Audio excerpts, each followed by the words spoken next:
Yo, trust your own path. Don't go with the flow, be the flow. Ayaw tuo anong mga nasa imong mga paligid.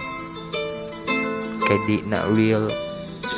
Kailangan ra mo adto sa laing dimension. Dapat ikaw ra nga usa. Kasabot ka. Check na ni manalam.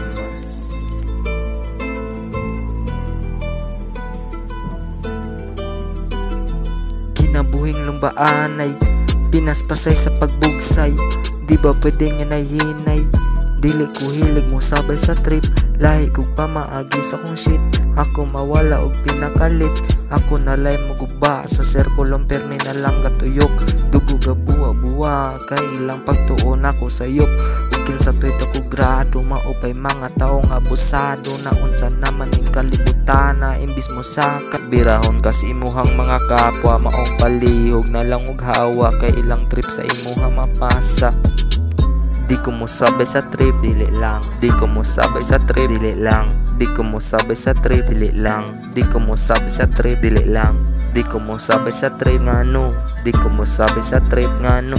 Di ko mo sabay sa trip ngano. Di ko mo sabi sa trip kay puro na lang mo ay klaro. May pa ako dire gusto mag solo. Makaton pa kog maayo. Mura ra kog ipasagdang kalayo. Masunog imong palasyo. Saka init mura kag na simperno.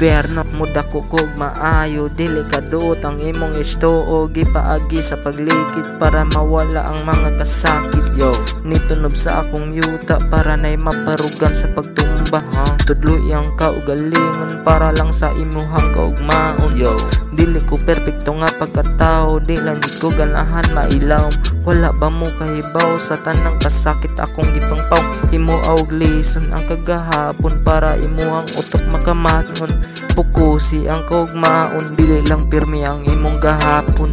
Unahang kaugalingon. Dili sila nimo ang mupakaon.